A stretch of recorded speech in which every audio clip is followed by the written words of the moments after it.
मुगल तो सदियों पहले चले गए, लेकिन उनकी छोड़ी निशानियों को कांग्रेसी पिछले 75 साल से ऐसे संजोए हुए हैं जैसे कोई बेशकीमती हीरा हो।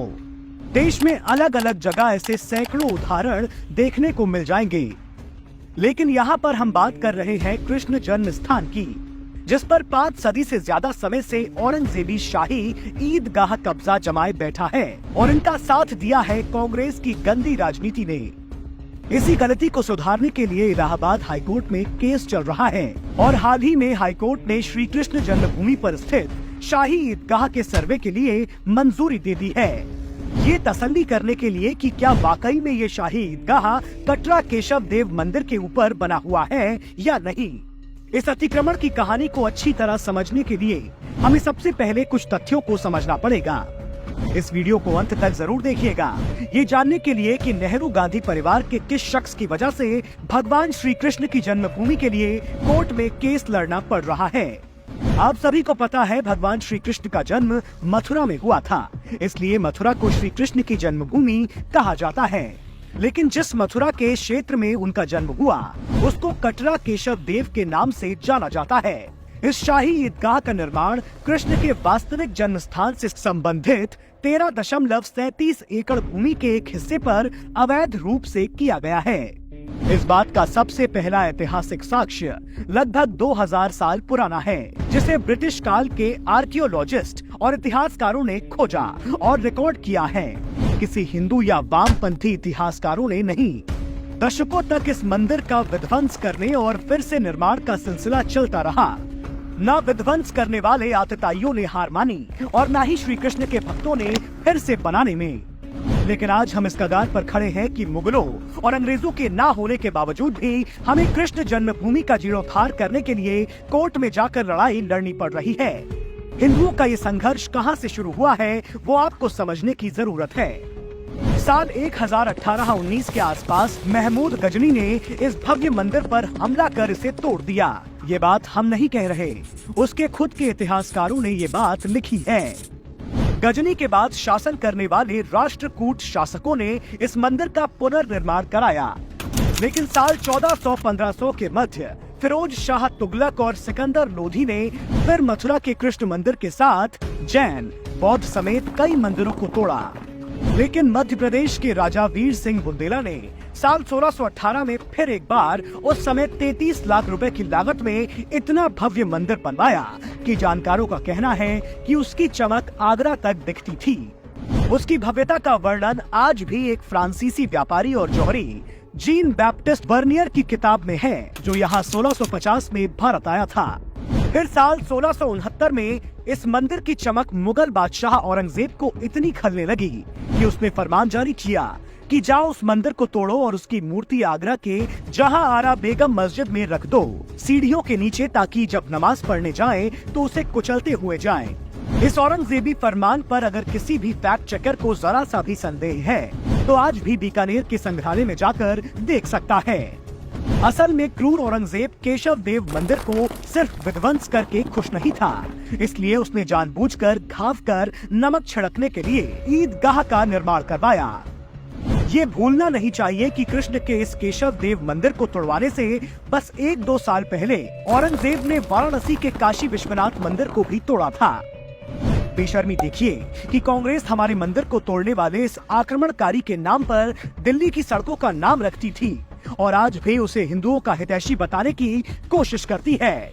कई 100 सालों की क्रूरता सहने और इंतजार के बाद साल 1770 में हिंदुओं के लिए राहत का दौर तब आया जब सत्ता मराठाओं के हाथ में आई।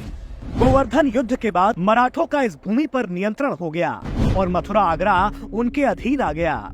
उन्होंने इस कटरा केशव मंदिर की 13.37 एकड़ भूमि को नजूल भूमि यानी सरकार के नियंत्रण वाली भूमि के रूप में स्थापित कर दिया। खास बात ये भी है कि उस समय के रिकॉर्ड जो आज भी मौजूद हैं, जिनमें दर्ज है कि मौलवियों ने ये स्वीकार किया था कि वो ईदगाह छोड़कर दूसरी जगह जाएंगे ईदगाह के लिए जमीन ढूंढने।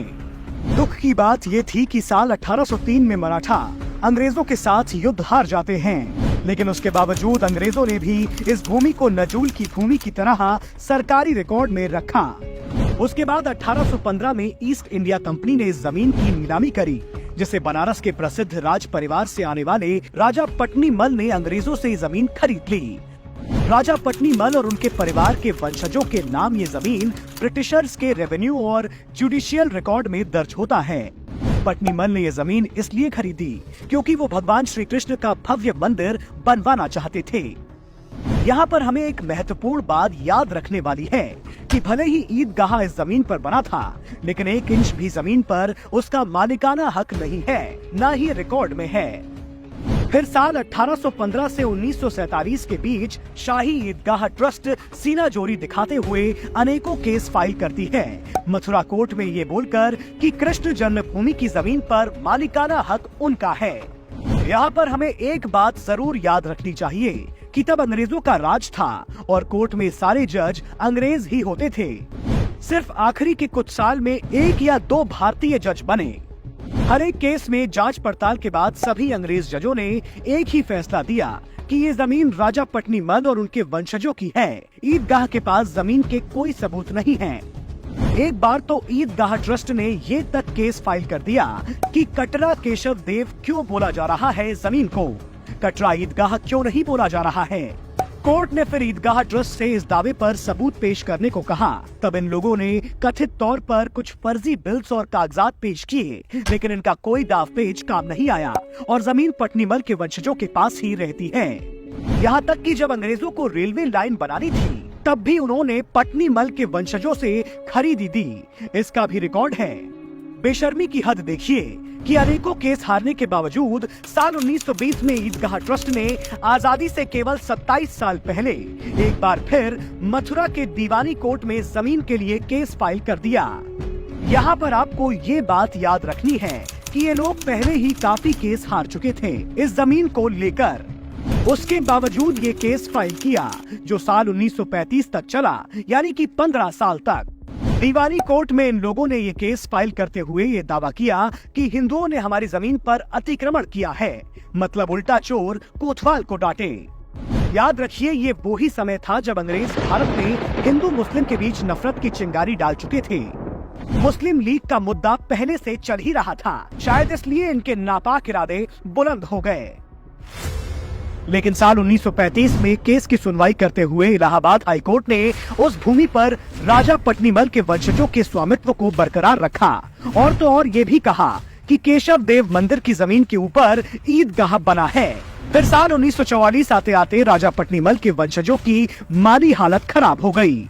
उनके खजाने खाली हो चुके थे, इसलिए वो पंडित मदन मोहन मालवीय जी के पास जाते हैं, जो उस समय हिंदू महासभा के दिग्गज नेता थे।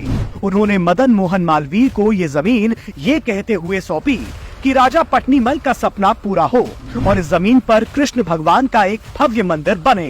वो इस जमीन के बदले कोई पैसा तो नहीं चाहते थे, लेकिन उनकी गुजारिश थी कि उनका 13,000 रुपए का कर्ज चुका दिया जाए। तब मदन मोहन मालवीय के कहने पर युगल किशोर बिरला ने उनका कर्ज चुका दिया। इस पूरे लेन देन की बाकायदा एक सेल डीड बनती है जो रिकॉर्ड में भी है। फिर साल 1946 में जब युगल किशोर बिरला श्री कृष्ण जन्मभूमि नाम का एक ट्रस्ट बनाने की तैयारी कर रहे थे ताकि ये जमीन उस ट्रस्ट को मंदिर बनाने के लिए दी जा सके, तभी 1946 में ही ईदगाह ट्रस्ट ने ये कहते हुए केस फाइल कर दिया कि ये सेल डीड गलत है, इसको रिजेक्ट किया जाए। लेकिन 1953 में ईदगाह ट्रस्ट ये केस फिर से हार जाता है। क्यों? क्योंकि उनके पास कोई कागजात नहीं है, जमीन उनकी है ही नहीं तो जीतेंगे कैसे। उसके बाद साल 1951 में युगल किशोर बिरला ने श्री कृष्ण जन्मभूमि नाम के ट्रस्ट का गठन किया, जिसमें मदन मोहन मालवीय जी भी थे। युगल किशोर बिरला ने इस जमीन की सेल डीड इसी ट्रस्ट के नाम पर ट्रांसफर कर दिया, यानी कि अब मालिकाना हक ट्रस्ट का हो गया। इस ट्रस्ट का एक ही उद्देश्य था कि उन्हें इस जमीन पर भगवान श्री कृष्ण का भव्य मंदिर बनाना था। ये ट्रस्ट उस जमीन पर भगवान श्री कृष्ण का एक मंदिर बनाने में कामयाब भी हो जाता है, लेकिन ईदगाह के अतिक्रमण नहीं हटा पाते हैं। फिर साल 1964 में एक बार फिर इस जमीन के लिए साजिश रची गई। इसी साल एक श्री कृष्ण जन्म स्थान सेवा संघ नाम का ट्रस्ट बनता है। ध्यान दीजिए, इसका नाम है जन्म स्थान सेवा संघ, न कि श्री कृष्ण जन्मभूमि ट्रस्ट। इसके बाद ये ट्रस्ट कोर्ट जाता है और दावा करता है कि उनकी जमीन पर ईदगाह ट्रस्ट ने अतिक्रमण कर लिया है। फिर साल 1968 में यही श्री कृष्ण जन्म स्थान सेवा संघ कोर्ट के बाहर जाकर ईदगाह ट्रस्ट से समझौता कर लेता है और उसे 2.7 एकड़ जमीन मुफ्त में दे देता है। सोचिए जरा, जो शाही ईदगाह ट्रस्ट 1815 से एक भी केस जमीन के खिलाफ नहीं जीता है, हर बार मुंह की खाता है, उसे ये जमीन मुफ्त में क्यों दी? तो यहाँ तो बात निकल कर आती है जो बहुत अहम है। 1. कोर्ट के साथ जालसाजी। 2. कांग्रेस का सनातन विरोधी चेहरा। कोर्ट के साथ जालसाजी कैसे किया? दरअसल साल 1968 में जो समझौता किया गया, जिसके बारे में ओवैसी जैसे नेता बार बार बोलते रहते हैं, वो एग्रीमेंट ही फर्जी है। उसका केस चल रहा है अभी कोर्ट में। दरअसल हुआ ये कि समझौते में ये लिखा गया कि श्री कृष्ण जन्म स्थान सेवा संघ, also known as Shri Krishna Janmabhoomi trust, जबकि ये दोनों संस्थाएं अलग अलग हैं। जब ये संस्था ही अलग है, उसके पास जमीन का मालिकाना हक ही नहीं है। ये जमीन तो श्री कृष्ण जन्मभूमि ट्रस्ट की है, तो सेवा संघ ने कैसे समझौता कर लिया? इस पूरे फर्जी समझौते को लेकर भी कोर्ट में केस चल रहा है कि ये समझौता फर्जी है, इसे निरस्त किया जाना चाहिए। कांग्रेस का सनातन विरोधी चेहरा। जिस श्री कृष्ण जन्म स्थान सेवा संघ ने इस पूरे जालसाजी को अंजाम दिया, उसके पदाधिकारी थे कांग्रेस के नेता, एमपी के पूर्व सीएम टीपी मिश्रा और बिहार के पूर्व गवर्नर एमए अयंगर। क्योंकि जानकारों का कहना है कि ये लोग श्री कृष्ण जन्म स्थान सेवा संघ के पदाधिकारी थे। जैसा कि हमने नेहरू गांधी परिवार से जुड़ी पार्टी और उनके मुख्यमंत्रियों का हिंदू विरोधी चेहरा हमने हमेशा ही देखा है। इस पूरे फसाद की जड़ भी यही कांग्रेसी निकल रहे हैं, क्योंकि पद्मश्री से सम्मानित इतिहासकार मीनाक्षी जैन का भी यही कहना है कि 1968 में ये ईदगाह और श्री कृष्ण जन्म स्थान सेवा संघ के बीच जो एग्रीमेंट हुआ, उसका कारण कहीं न कहीं ये माना जा सकता है कि इंदिरा गांधी को अपनी सरकार बचानी थी, इसलिए उनको बाहर से मदद लेनी पड़ी, जो उन्होंने वामपंथी सीपीआई और कुछ अल्पसंख्यक नेताओं से ली। शायद उसी सहयोग के बदले इस पूरे षड्यंत्र को अंजाम दिया गया। पहले तो यूपी में चरण सिंह की सरकार को गिराकर राष्ट्रपति शासन लगाया गया। उसके बाद फिर इस नापाक समझौते को अंजाम दिया गया, जिसकी वजह से श्री कृष्ण जन्मभूमि की इस पावन जमीन का 2.37 एकड़ ईदगाह के हाथों में चला गया। सोचिए, ये वो जमीन है जिस पर हिंदुओं के आराध्य भगवान श्री कृष्ण का जन्म हुआ है। ये देश 80 करोड़ से ज्यादा हिंदुओं के लिए कितना अहम है, ये आप समझ सकते हैं। कांग्रेस की पूर्व सरकारों को समझना चाहिए था कि इस जमीन को ईदगाह को देना हिंदुओं के साथ कितना बड़ा अन्याय होगा। क्या आज कोई भी मक्का में जाकर हिंदू मंदिर का निर्माण कर सकता है क्या? या अगर करना भी चाहे तो क्या उसको अनुमति मिलेगी? उसी तरीके से राम जन्मभूमि या कृष्ण जन्मभूमि हिंदुओं के लिए भी उतना ही महत्वपूर्ण है, लेकिन उसके बावजूद ये छल कपट किया गया और इंदिरा गांधी की सरकार के समय में किया गया। कहानी यही खत्म नहीं होती। एक तरफ हम लोग इस जमीन के लिए कोर्ट में केस लड़ ही रहे हैं, दूसरी तरफ ईदगाह ट्रस्ट और इस समुदाय विशेष के कुछ लोग 21 किलोमीटर का मथुरा से वृंदावन की जो रेल लाइन है, उस पर गैर कानूनी तरीके से अतिक्रमण किए हुए हैं। कांग्रेस की गलतियों का ही नतीजा है रामलला और श्री कृष्ण विराजमान को अपने ही जन्म स्थान के लिए कोर्ट में केस लड़ना पड़ रहा है। अब आप खुद तय करिए कि क्या भगवान श्री कृष्ण की जमीन पर ये सब होना सही है।